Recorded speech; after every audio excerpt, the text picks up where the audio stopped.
तनी हमरा लगे वा। काहे लगे आई हो? अरे देखो न, भाई अपना बाजार मोहनिया से तोहरा खातिर सूट लेके आयल बनी। अच्छा। आ साड़ी लेके आयल बनी। अच्छा। आ गर्मी खातिर मेकसियो लेके आयल बनी। अच्छा तो कुल देखा के हमार जीव मत जरावा, ठीक ना? का देख के जीव जरता? हाई अपन साड़ी आ सूट हाई मैक्सी। हाँ हटावा हमसे, होने दूरे करा। काहे पसंद नहीं के का? नहीं के हमके पसंद ना। हमार बात सुनो। का चाहिए तो सुनो हमके का चाहिए। सुनावा। बाजार भइल में कसी के डाउन गरमी में, बाजार भइल में कसी के डाउन गरमी में, लिया दादा जगन गरमी में।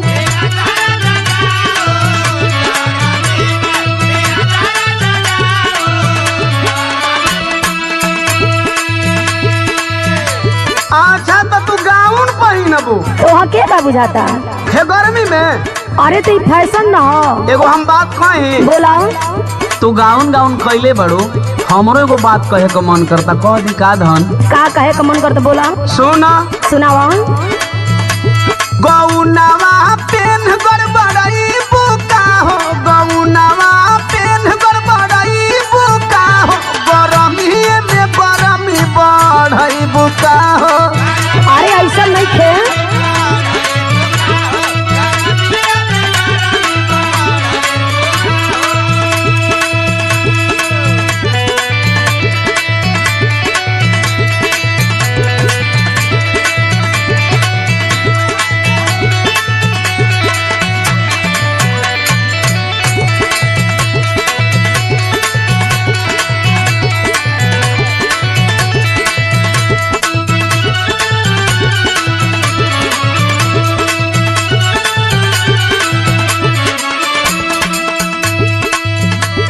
बड़ा खुश भइला त इहे लेके अइला हो।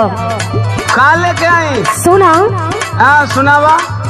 सुटवा ना पहिनब हो, पहिनबू ना साड़ी। तू धर्मेंद्र बकदान करत रू? करे तो पड़ी ना।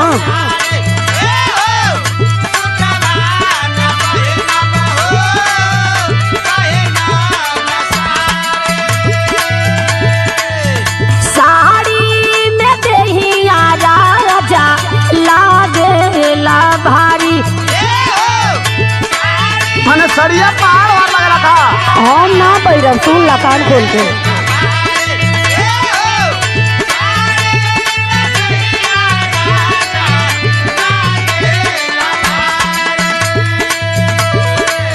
सुटवा ना पहिनब हो, पहिनबू ना साड़ी। अच्छा। साड़ी में दहिया राजा लागेला भारी। अच्छा। कलरवा चाही ब्राउन गरमी में, कलरवा चाही ब्राउन गरमी में, लिया दादा जगन गरमी में।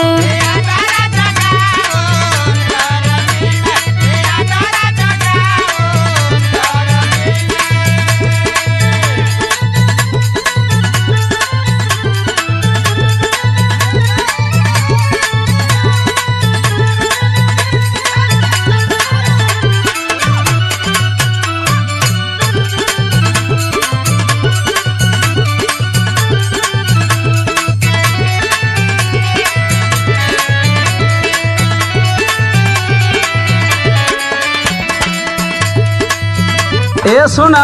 बोला। देसी बिल्ली या बिलैती बोल बोला तारू? अच्छा तो हमार मन ना, हमरो मन न करता हो। सब तोरो मन हाउ गुड्डू को के देख के बिगड़ जाता का? काहे देखी देखा बदल ना सकता नहीं। पहले हमार बात सुन। बोला। शहरी न बना हो, हाउ तू देहाती। तो का गई? चुपचाप देहाती मत रहो। ना हम रहो।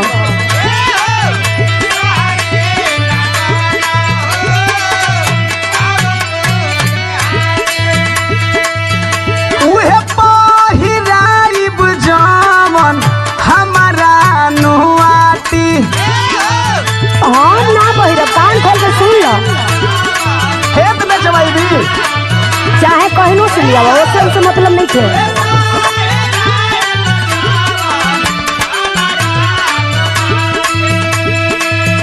सहरी न बना हो हम तू देहाती उहे पहिराइब जामन हमारा नुआती सजनिया तू सन कोई बुका हो सजनिया तू सन कोई बुका हो गरमी में गरमी बढ़ई बुका हो।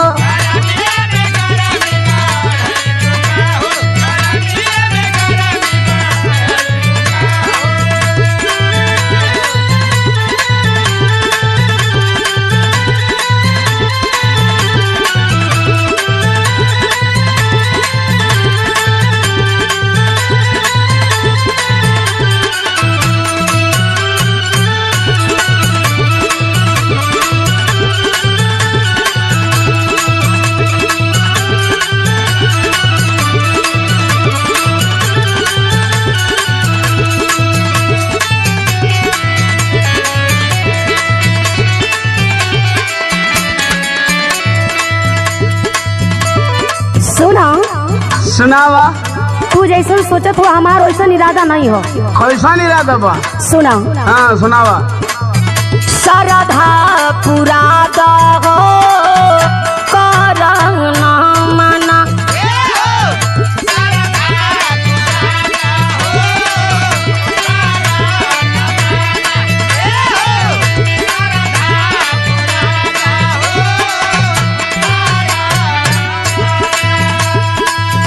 पहली मीनाक्षी माना बलमू दीवाना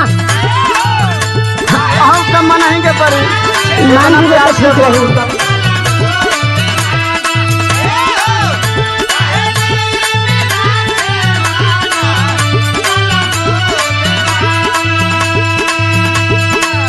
श्रद्धा पूरा